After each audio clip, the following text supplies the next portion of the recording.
Hello, guys. Welcome here today. So, and Ryan, I totally forgot you were in this panel too, so I was just taking it over there. Going to let everybody do their introductions. So let's go around, let everybody introduce themselves, and then we'll come back. Ryan and I will introduce ourselves very quickly, and then we'll get started into some questions for this fantastic panel. Doom, you want to go first? Sure. Hi, everyone. I'm Dr. Doom. That's Dr. Doom to everybody. That's right. Thank you, Ryan. You got also my mic is finally working, so nice for the win. Positive news all around. I'm the co-founder CEO at Live. We build VR capture technology specifically focused around mixed reality, avatar capture, and first-person capture, both providing it as a solution to developers, but more importantly, providing a unified toolset to content creators and people at home. Conor? Yeah, I'm Conor Souness. I'm a UX designer at Resolution Games. Originally from Ireland, I'm living now in Sweden. And we design games for family and everyone in between and try to have a good time. Sweden, it's the place for esports. Yes, yes. Martin? Yeah, hi, I'm Matan. I'm on Hamsa, a VR indie game developer studio based in Tel Aviv. I'm a partner and a programmer and also a tech artist at One Hamsa. And yeah, nice to see you all. Yeah, lots of magical stuff behind Racket NX, so thank you. Yeah. Thanks. Okay. Ryan is the founder of Virtual Athletics League, and he has arranged the VR Fitness Summit for us today, and that's been going on for the past few weeks, and also the panels we have today. And I am Hasko7, more widely known for playing Echo Arena, and I do a lot with VR esports. Dr. Doom's laughing. He's probably been punched by me a few times. And so, yeah. Sonia, we know that's how you work out everything, so it'll be good. Yeah, that's how I deal with my stress. I just go into VR and be violent. All right, so I'm really excited to be on this panel. Ryan invited me to join in. As you guys can see, I have the green wall behind me because I'm actually in the process of creating a room where I can do actually streaming and mixed reality and stuff. And so this is my first coat of green, and I have chroma green going on later today. But I love what you guys do. It's absolutely fantastic. And the games that you make, that you provide opportunities for people to do mixed reality in them, or like Dr. Doom, the things that you do with Live, it's just, it all blows my mind, because then we can make the things that we experience in VR real for people who are watching, which is important because, you know, we have to draw them in there if they're not, if they don't have access to a headset. So we need to make those things look interesting to them. So the first question is, what do your games do? And you can maybe start this one, Conor. What do your games do to convey audience interaction? I mean, like, we have different games. Like the one that's coming out soon, Blaston, is a PvP dueling arena. So as you said earlier, like looking at how do you get people that aren't playing the game excited. So when you're playing VR, you have that point of view and you're seeing it full on, you feel everything. But when people aren't playing that, it's very hard to kind of shift the focus to bring them into that environment, you know? So you kind of look at like, how do you put the, you know, if you're streaming things from a third party's side, looking at from like, you know, the side angle, it's all about like, how do you put the camera, what information you give them, but how do you make them feel like they're part of the experience? And that's the thing big, you know, whether it's the sound, whether it's the visuals, making them feel like they're part of the world, but they're not playing the sport itself. It's a very interesting challenge, and it's a thing that you kind of have to balance neatly, especially when you're looking at PvP and people want to back for someone. They want to feel like their person is going to be the best person in the duel. And for us, it's kind of like you want to have that person, like, you know, the wooing at the side for, you know, even though we have a lot of like virtual little people and supporters in there, but putting someone there as well is a major thing. You know, you want them to actually, like, you know, because that breathes life into a game. And, you know, especially when you're looking at third-party streaming sites and making the chats feel like they're involved, they can pick up and watch it live. It's a very, very cool experience. And I think that's something that's where it's going to go, you know. That's great. I'm glad you mentioned that. I'm going to step in real quick before Matan. Hopefully I'm saying your name correctly, Matan. Remember, I'm Southern, so I say everything wrong for you guys.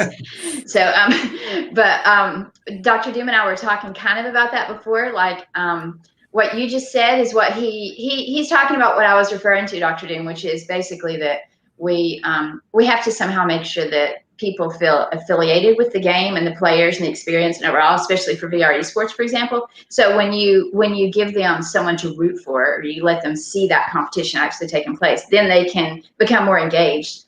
And so we were discussing that before the panel started. So Matan, would you like to answer that?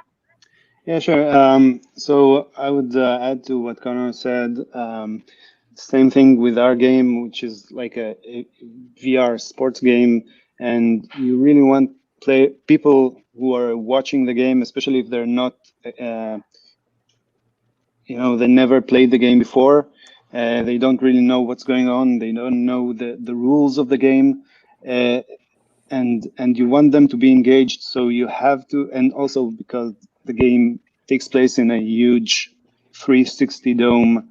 And the action is all around you. You need to give them a wide angle shot that captures the important bits all the time and follows the ball at any given moment. And because it's really hard to follow the game when you're looking through a first-person view, since at some points, players would not look at the action per se, but plan their next shot or think ahead. And then for a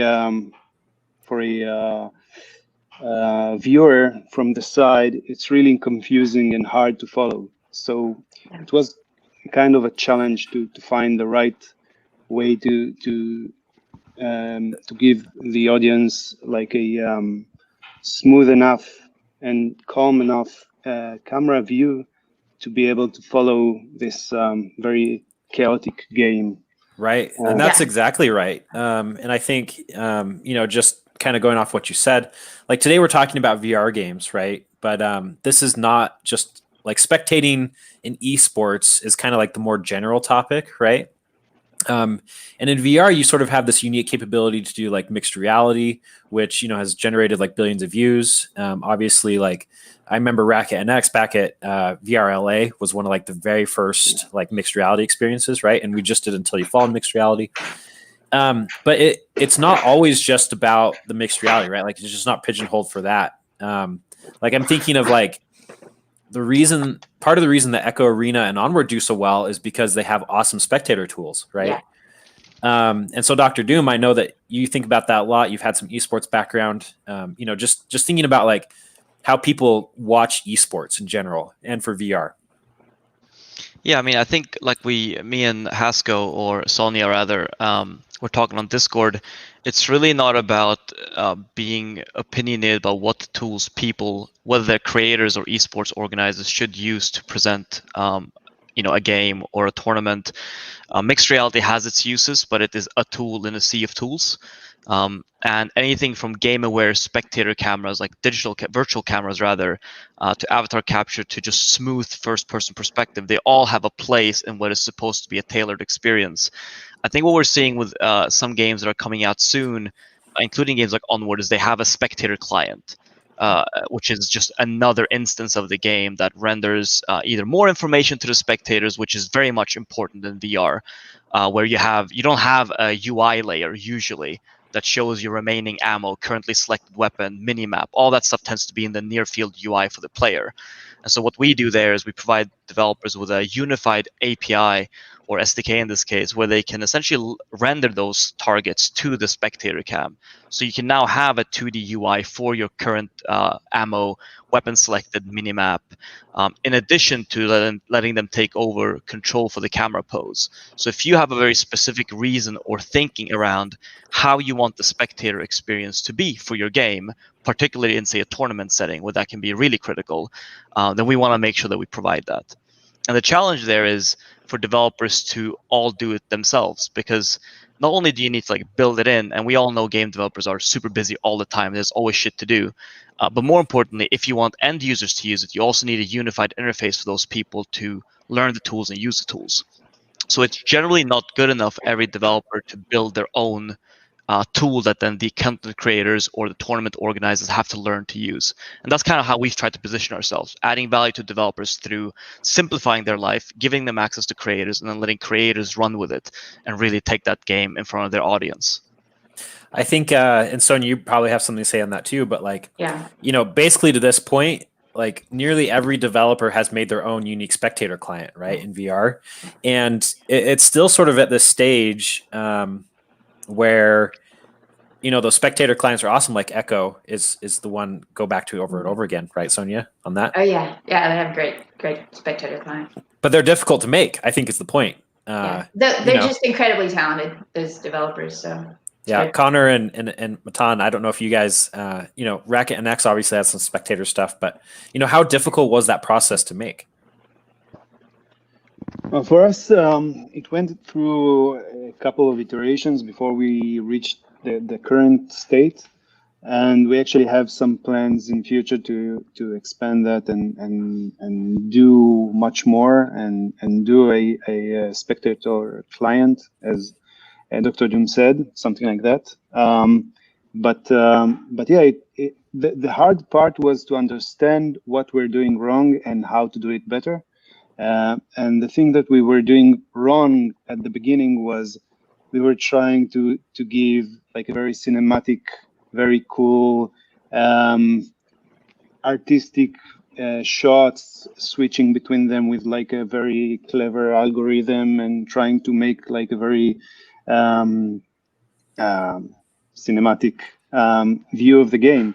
But it was impossible for new players or even non-players to follow the game this way. And so eventually when we went and wrote the current iteration, it took me like a few days to build up the spectator. The hard part was knowing what to do, right? Very long, it was a very long, and you mentioned VRLA. VRLA, I think, was one of the key moments in this evolution where we saw what a handheld camera can do to this game, where you can follow the ball with the camera and show a single shot of an entire game and how the crowd was reacting to it.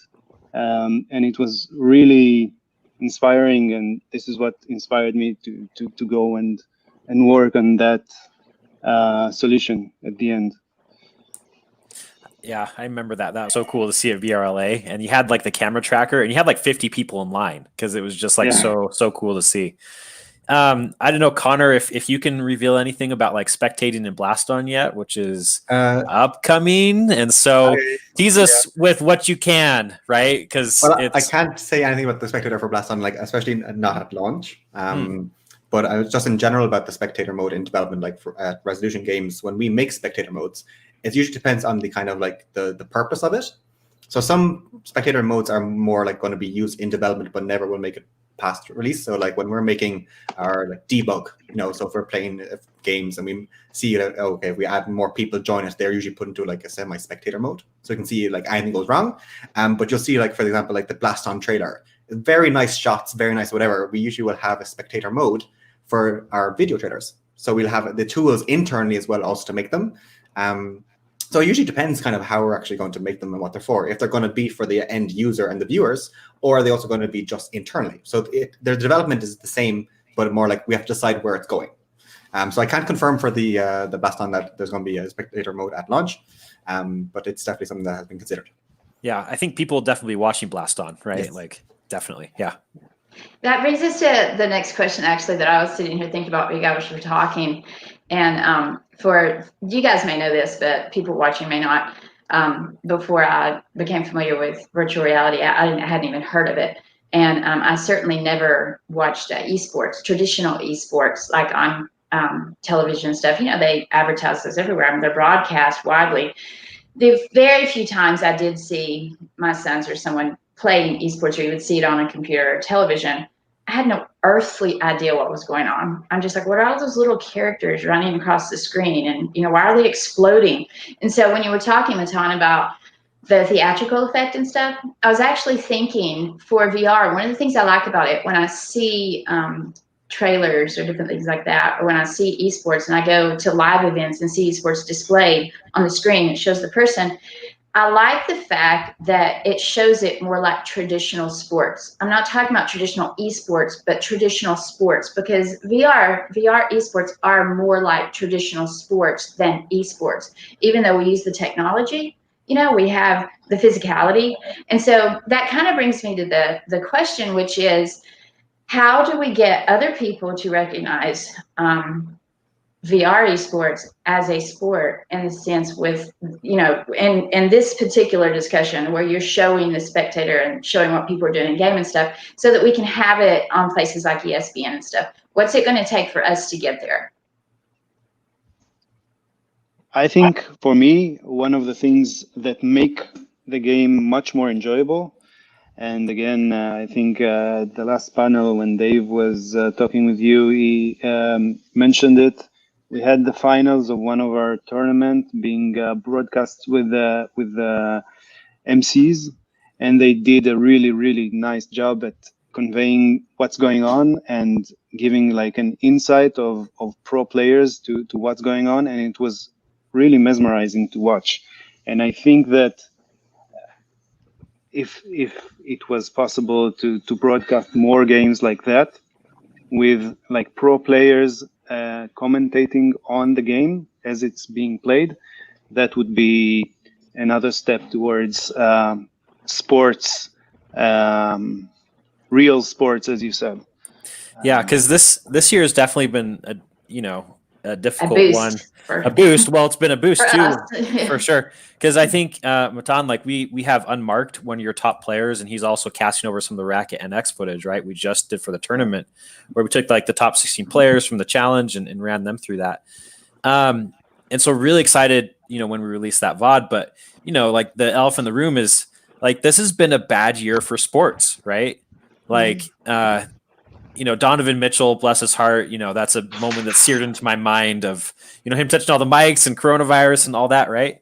But, maybe there's an opportunity here with VR esports for people to actually like watch it, like Sonia, like you said, like ESPN style. Right? Yeah, they should be. I mean, we should be showing people this is what we should be doing. And this is our opportunity to step into the world in such a way that we never could have expected this soon. I mean, we knew this was going to happen eventually, but the thing is right now we have an absolute opportunity to say, wow, we are playing physical sports. It is something that's helping people lose weight, and you can get injured playing these games. You need to be careful, stay hydrated, all that good stuff we've talked about as far as fitness and safety. But at the same time, when you watch it, we've talked with the golf guys the other day, Golf Pro Putt-Putt, and you have skill games, and then you have games like we talked with you guys, Matan, about Racket and X. You have games that are based in a traditional sport and have skill, but they may be different and do things in VR you never otherwise could.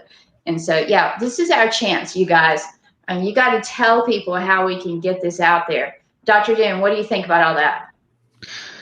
I may have a slight contrarian view here, and Oh, no. I'm concerned a little bit that I'll be the party pooper. And the reason for that is the way I've seen esports develop, and I've been around the space for quite some time, is it's generally the precursor to esports is a game that people are desperate to play. And so it's really hard to force esports. Esports communities are created on their own because people want to play the game so much and they want to be so great at the game that inherently competition is fostered. And so by trying to get VR esports specifically into, say, ESPN today, I think we are way too early. In fact, I think VR esports is a step function away from traditional esports, which very well is also a sport. To classify traditional esports to not be sports because we're not physically using our body, I think is to do a disservice to esports.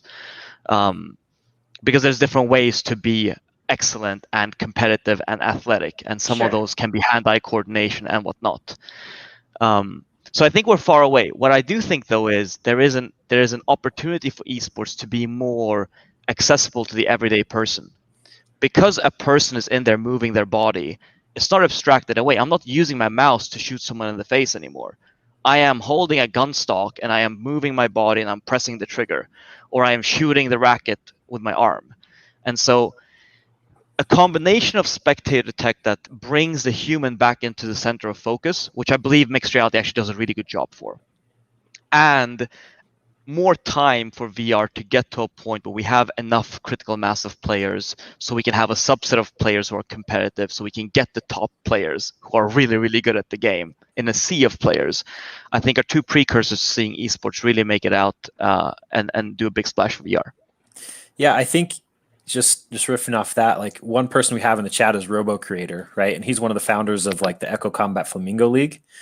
And they saw a huge increase in their player base when the Quest was released, right? But like Dr. Doom, what you said was, people want to have to play the game first, right? Like that's like the key thing.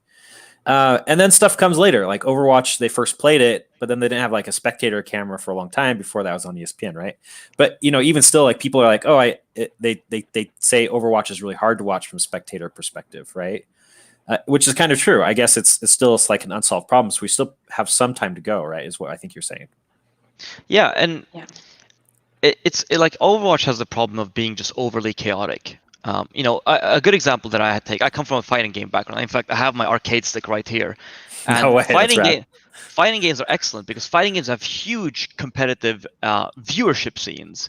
But not a lot of people play fighting games. And it makes a lot of sense because anyone can watch a fighting game and know exactly who's winning at any given time. There's two people fighting each other and there's health bars. And when the health bar is red and short, you're about to die. And that's bad, right? Like the concepts are really simple.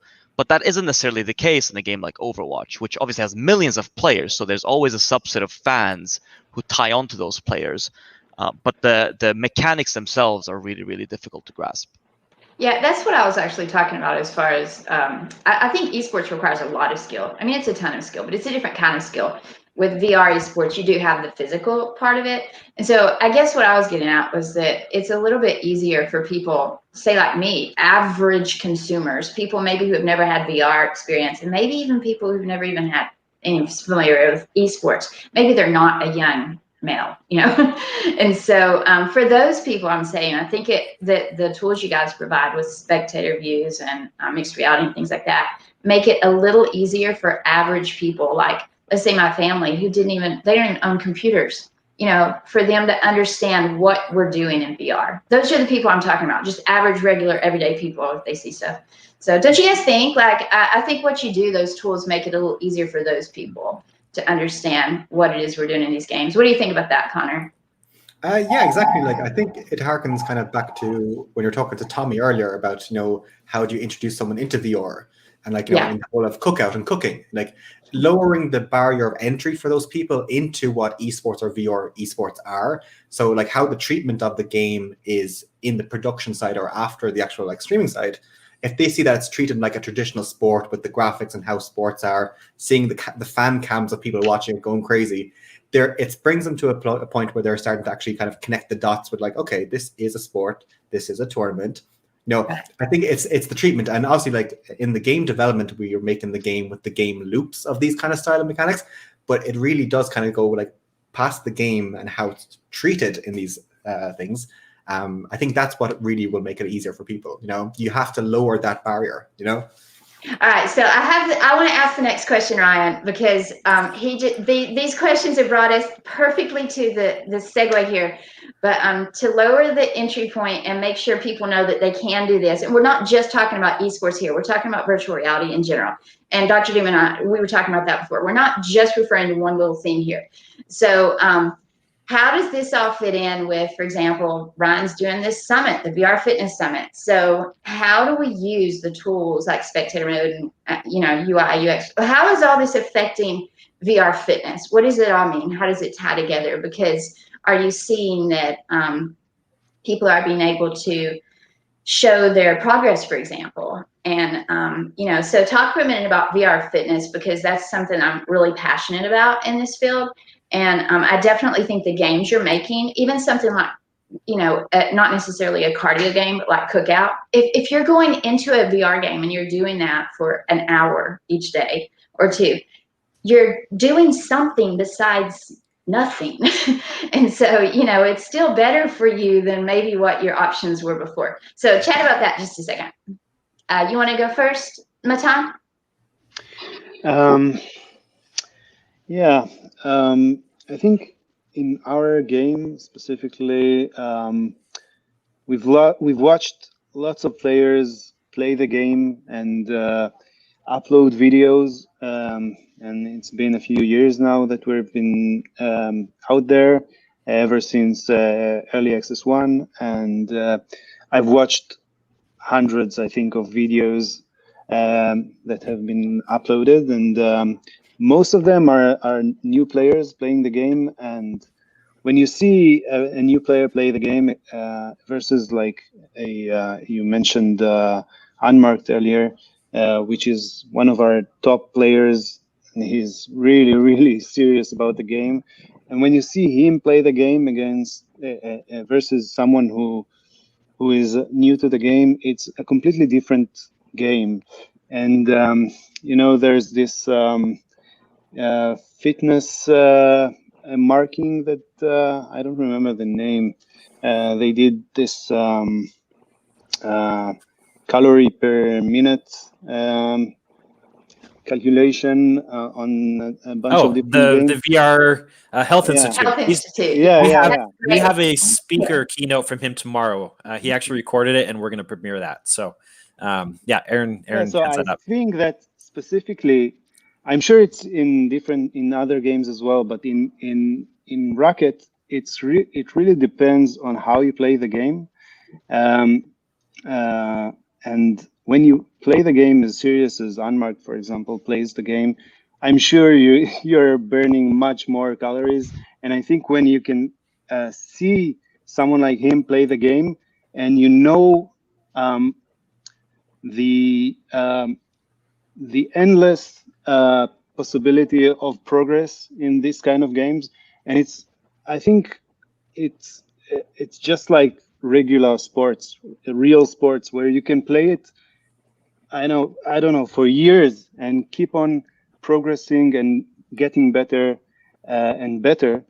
And I think it's really important to showcase these players so that new players know that even if they don't feel it yet, if they invest more time in the game and they work hard, they will progress endlessly, and they will burn much more calories. And I mean, it's just really inspiring to watch. We actually feature a lot of the people who are using games like that to lose weight or to get healthier on VR Fitness Insider.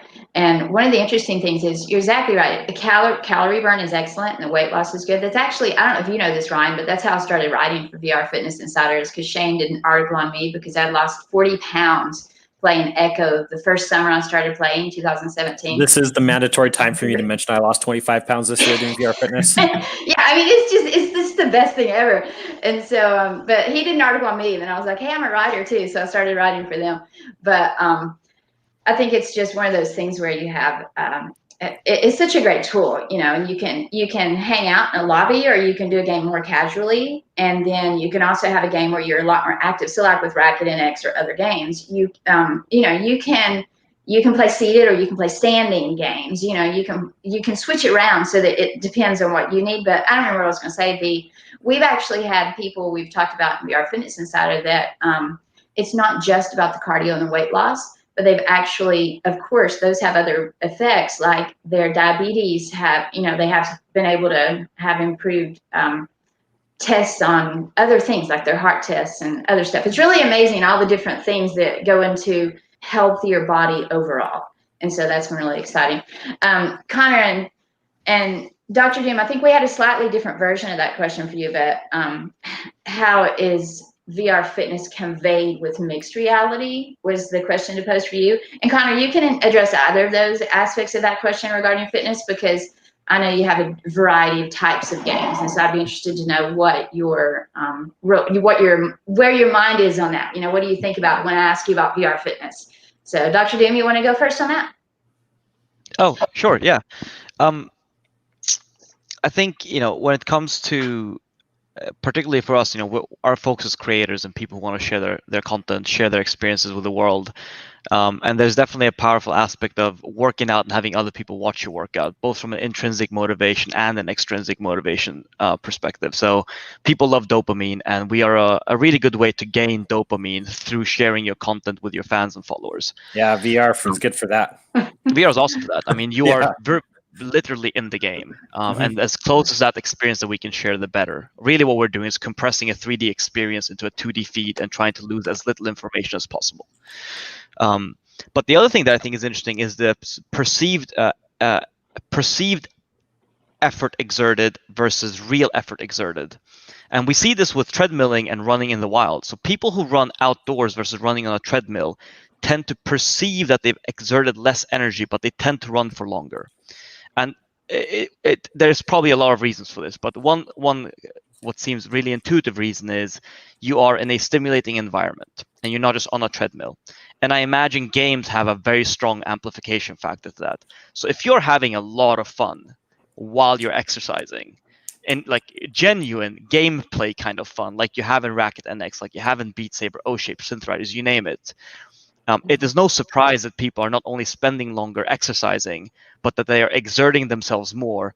In many cases, especially if no one is watching them, because there is that factor for those who aren't commonly 100%. So true. Yeah. Right. If you're not a streamer, having someone watch you do silly shapes in O-Shape is awkward, right? But if no one I'm at home. watching, I'm doing O-Shape by myself. Yep. Right. All got that, yeah. It's just different. Not everyone is 100% comfortable with that.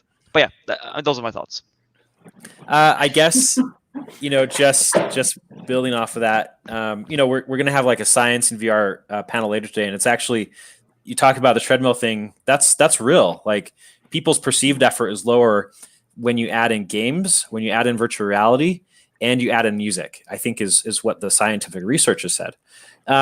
So, I don't know, Conor, if, Blaston's not out yet, but, talking with people at the studio, like, have you guys noticed that you've played it for a long time and then you don't even realize like you build up a sweat while playing it? Like, can you tell us a little bit about that? Yeah, we've had developers who've lost a lot of weight doing playtests. Nice. That's the first step in the Yeah. And I think it's one of those like really nice, like as a UX designer, like and Dr. Doom hit on like extrinsic and intrinsic motivation. It's very hard for someone to be like motivated internally to lose weight if it's kind of a chore. So like when you see games that are designed as a fitness game that going in, this is to lose fitness, or you have like Blaston for us, which it's a fun game, but because of the sheer amount of movement that will be you can do if you want to win, you will lose weight and have a good fitness activity without really realizing it. You will feel it in your thighs and your ribs afterwards, because if you can we add Blaston for leg day? Completely. Like, you are dodging, ducking, and diving like you're doing squats and things like constantly to do nice. it. And then also you have the sheer like the fact that you have guns that spawn around you, and there's some behind you. So you're going to have to twist your body to go over and reach from behind you. So you're moving more than just your legs, So you're moving your arms, you're doing quick reality. You have to like leave things go quickly to pick up other ones, but you're going to have to twist your body backwards and forwards to get those guns. And if you think of a player, they're probably not going to turn around fully to expose their back. So they're probably more going to stretch around, pick it up, interesting, and do it. So you're getting a full body movement, I love the way all these game developers are always one up the last great game and their ideas. So like, I was sitting there earlier thinking when Dr. Doom was talking, man, I can't wait to have my stream stuff set up. I'm going to be rocking pistol whip. I'm going to be like shooting lucky, and so you watch. I'll have that on stream. But when you were just talking, Conor, I was thinking, okay, this is really interesting me to hear Blaston. And then I love the way in pistol whip, you have to dodge and duck and move, and you got to do all that. So basically, I'm sitting here envisioning, oh yeah, okay, this could now also have to turn around and get the guns behind me. So you guys are so great. It's always like, okay, cool. Now what are we going to do to them next to make them do, so it's and so it's good. Because like obviously like it's the tactical element of like, do I want the risk versus reward? Do I want to reach around and get a good weapon to fire and be exposed? But for us also, it's like under hood, we're getting them to stretch. We're getting to the move. Yeah. Like, even though it's not full 360, if you want to, it's good like a good 180 either side to move. You're still moving. It's fantastic. That's really cool. Yeah, it's great. We got some people in chat here. We got the real Unmarked who's saying he likes hearing his name. Shout out to him. He is #1 player in the world. He says he likes hearing that, just not for ego reasons. Sure. Dopamine. It's all about dopamine. It's the dopamine, man. Because when he tries to set time records in Racket NX, he sets his heart rate, right? And it about is a slow jog. Well, 10-minute mile, that's pretty good. For I think general people, he's like, it's a slow jog. That's true. For a marathon runner, that is a slow jog. So he's saying that's pretty good cardio for Racket NX, right? And I think, I've heard Proper D when he plays. I think somebody asked him what a secret was. I think it's running, right? Like that's what he does to be so good at pistol whip. I love Proper D. Shout out to him. He is so awesome. He took me to dinner in London with he and Phoenix, his wife, and so. Or girlfriend. I'm not sure if they're married, but I thought they were married. But anyway, they're fantastic. So now we can clip this and send it to them. Yeah. Like, hey, we were talking. I think he's probably asleep at the moment, but did his tattoos glow in real life? Or is that only mixed reality? Gosh, I'm telling you. Oh, I don't know. Okay. They don't glow, but he just glows. He's so spectacular looking. You could just look at him. I know, man. He's a nice looking guy. I'm telling you. He really is. Ryan, you gotta add a dopamine counter to the stream. Yeah. This will No, I've live met all forever. of you guys in VR. I have a list from my top, best, most looking, and I just no. Why do you guys think I go to all these events and meet everybody so I can check you all out in person?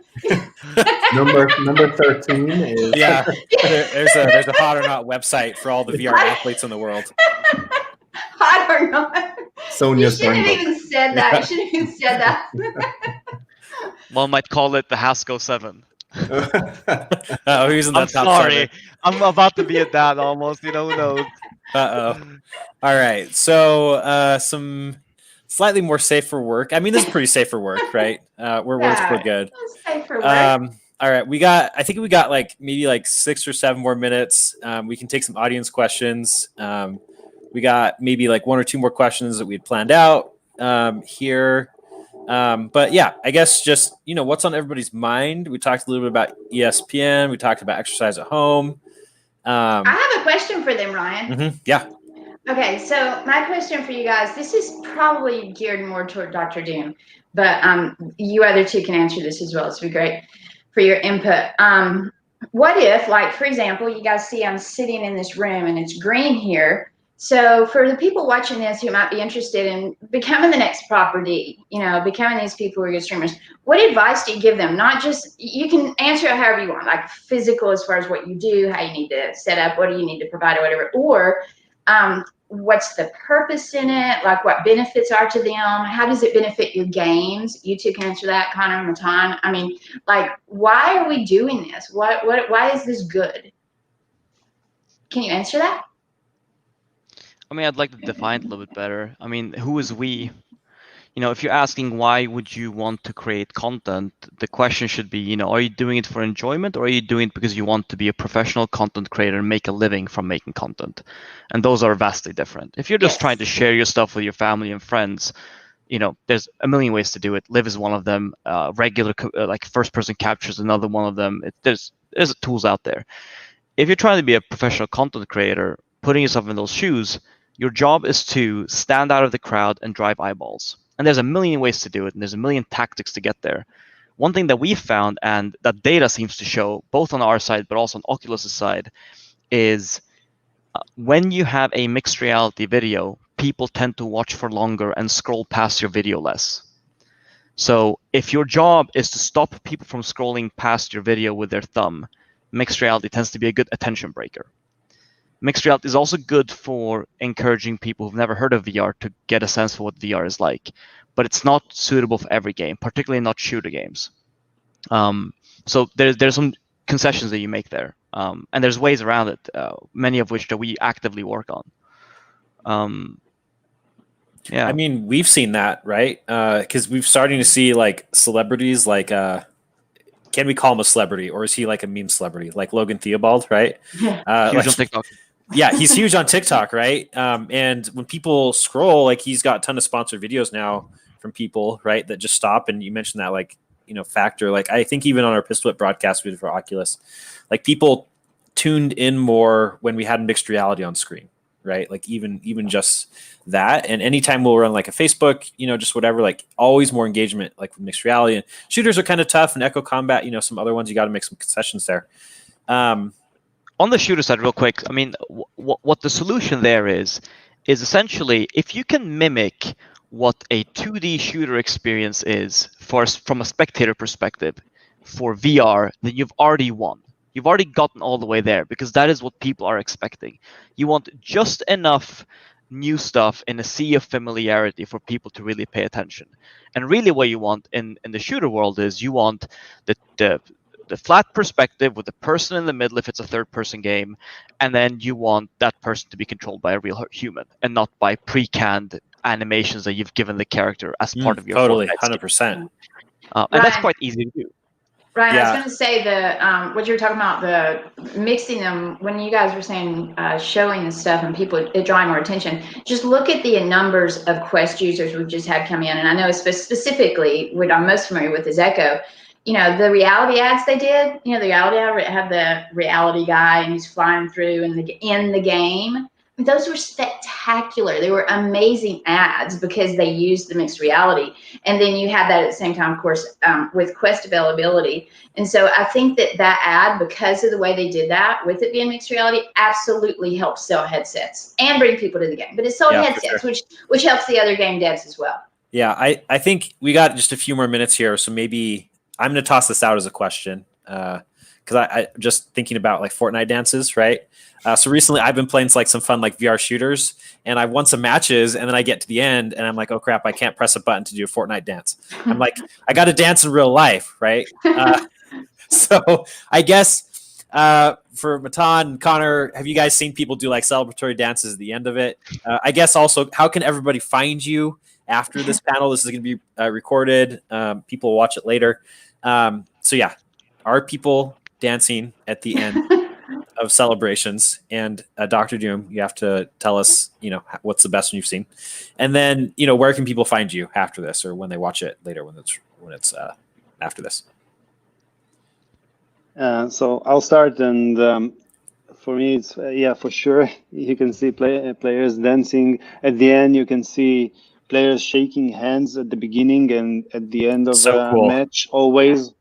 Almost always. You can even see some of my partners dancing in one of our first Quest teaser trailers, which was really funny to see. It's like the touchdown dance, but for Racket and X. Yeah, exactly. Nice. And I also wanted to say something about the previous question, if I may, sure. Just quickly. But specifically in our game, it's really hard to convey the game and to showcase the game. Just like a shooter game, it's hard to show it from a static camera in VR. So I like to say that there are games that are more photogenic, like Beat Saber, for example. You just place a static camera, and you can, unless it's 360 mode, you capture the whole interesting area in the game with just a single shot. But in our game, it's impossible to do. And when people try to do it, it kind of becomes very awkward when you just look at a player and he's looking at some direction and then at another direction and hitting, but you don't see anything happening. You don't see the action. And I tried at some point to produce a mixed reality video, and it's still on our Steam page, where I used a GoPro and a gimbal and a Vive tracker inside a green screen room to capture the action with a live camera going around and shooting me from my back and looking at the direction that I'm looking at. With a wide angle to capture the whole scene. But it's something that is really hard for just streamers to build this kind of setup. So this is another thing that inspired us to create our own spectator camera that goes around and shows the game. And that's done super well for Racket NX, so we're excited about that. Just the VOD premiere on that side, and then like things like your Oculus Quest trailer are pretty amazing. Just looking at that. Cool. Yeah, that's really cool. That was provided by our friends at VR Scout, together with Oculus. They did a really good job. But again, you need a full setup, a full day of shooting and studio and stuff to produce something like that. It's not something that you can stream live very easily. Right. You can always catch me afterwards on Discord. We have an official Racket NX server, and also at if you want to shoot an email, Matan at onehamsa.com. Nice. Email everybody for watching this. Email this guy later. And with Ryan, just to mention, we do keep, when we have articles about these guys, which we have articles about all of them on VR Fitness Insider, we always put links to their Discord, their websites, their Facebook, Twitter pages. Sure. So if somebody forgets, they can look up all this stuff there as well. Yeah. I think, is there an article about Blaston yet on VR Fitness Insider? There is not. So Conor, after this, okay, you want a really good article? I'm sure you can find someone to write you one. But even someone named Sonia. Yeah, let me know. I would love to do that. That would be my honor. You're Conor, you mean? Sorry. I should. No, so bad, Dr. Doom. No. I'm going to say he's going down on my list. Uh-oh. Sonia hot or not list. Yeah, I have a troll list too. I have all kinds of lists. But yeah, for me, like the same thing I was talking earlier, like it's the like other games in development currently and that kind of stuff. Like I am always the one that's doing either like bad YMCA dances or doing like K-pop dances, and like I think that's great. I know that's on the record now. K-pop. Oh, trust me, you'll see me. I know when we released Cookout, I was playing the first day with people randomly. And people were doing this special thing with they brought out their hand and flowers came out and they're like, "Here you go." I was like, "That's very sweet. You're a child. This is inappropriate, but that's very sweet." So that kind of moment is something that I think as like a UX designer, it's very important to have that kind of stuff in different games. I think it's really special. Like Blaston, you can obviously see their hands, so you can do some of that. So you can do like air high fives at the end or like GG. We do all this kind of stuff too. So I think every game needs to have a little bit of that, I think. But if you want to, reach out to me. Like Twitter is the best. At Hydroxate is my name. Okay. It's the best way. I just post random stuff. Good. Twitterverse. All right, Dr. Doom, wrapping us up, carrying us home. Yes, I stay impartial to saying who has good dances because I can't favor anyone. So any of the videos has a bunch of great folks. Check them out. We're at Live everywhere: Twitter, Instagram, Facebook, live.chat for our Discord. Hop in, particularly if you're a content creator or a game developer. It's a very big Discord. You can either build hype for your game or connect with other creators. If you're a game developer and you want access to our tools, reach me directly, download it on the website, or reach out for the new SDK, which will provide you with game-aware cameras, allowing you to do cinematography and all kinds of really cool stuff. And yeah, thanks for having me on the panel again, Ryan Haskell. Okay. Thank you guys for coming. All right, well, that's it. A couple more panels in the VR Fitness Summit, and then check out the Tribe XR after party in Oculus venues. And I think you can peace out. Awesome. Thanks, everyone. All right. Thanks, everybody. Thank you. Thanks, Ryan. Bye.